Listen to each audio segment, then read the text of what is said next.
As always, I need to start my day with a cup of coffee. Hi, if you don't know me, my name is Nika. What you're looking at on my screen right now is what I'll be working on today. To keep my charms white and clean, I make sure to wipe my table, tiles, and tools before starting, and of course my hands too.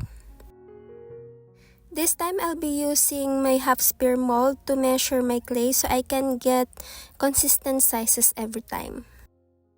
I'm using Alto brand Polymer Clay and I also have Primo Sculpting.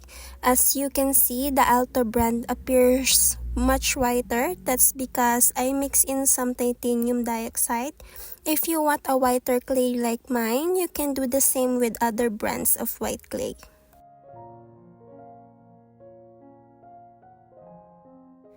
Now I'll insert the screw pin first before adding the ears. I do this to make sure the pin stays in the center of the charm so that when it's in use, the charm stays upright and doesn't tilt forward. This piece is another commission. The client requested a Kiki-inspired version of my Blossibun charm with a big bow, a big bag, and a navy colored dress.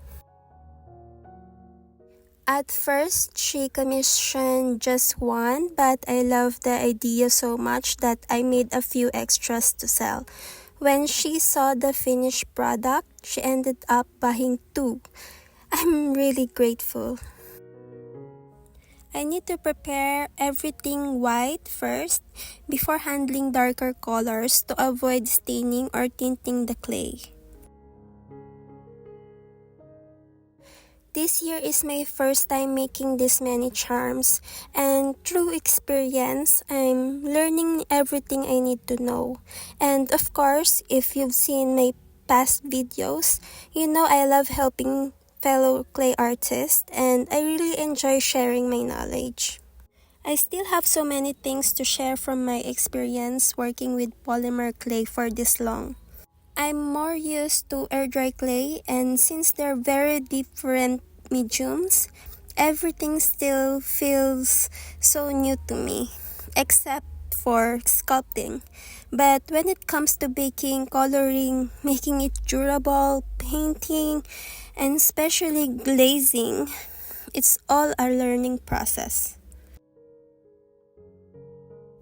I've learned a lot in just a few months of using polymer clay, and I'm actually loving it, except for glazing. I still have so much to learn about polymer clay, and I'm really grateful to my clients for commissioning me and trusting me to create the pieces they truly want, even though I'm still getting used to this medium again. I love that she'll have a huge bow.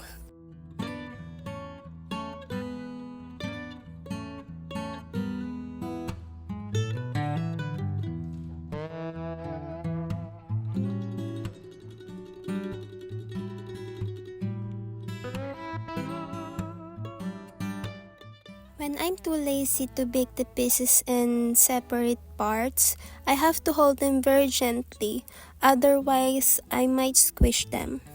I also need to figure out which parts to work on first so I don't accidentally damage or squish areas that I still need to hold.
Saan to, anak?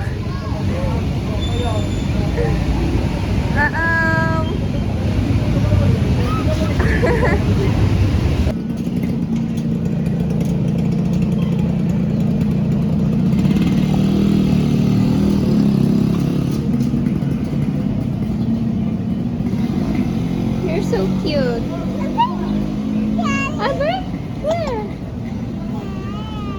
There. See the bird flying? I'm flying! Flying yung bird. Huh? The tree? You see?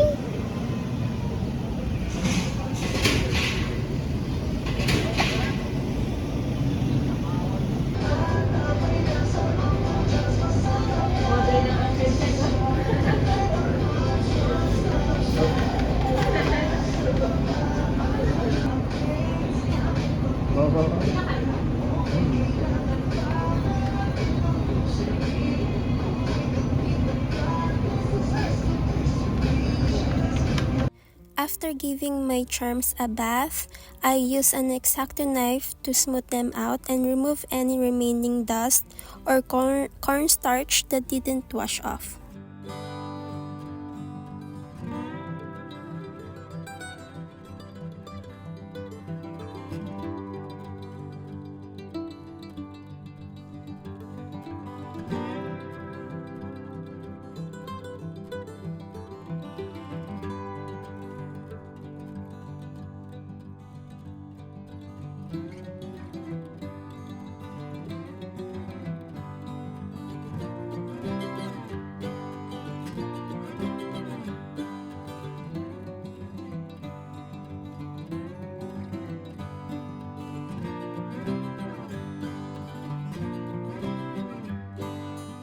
This is my least favorite part. It can either ruin or enhance your creation.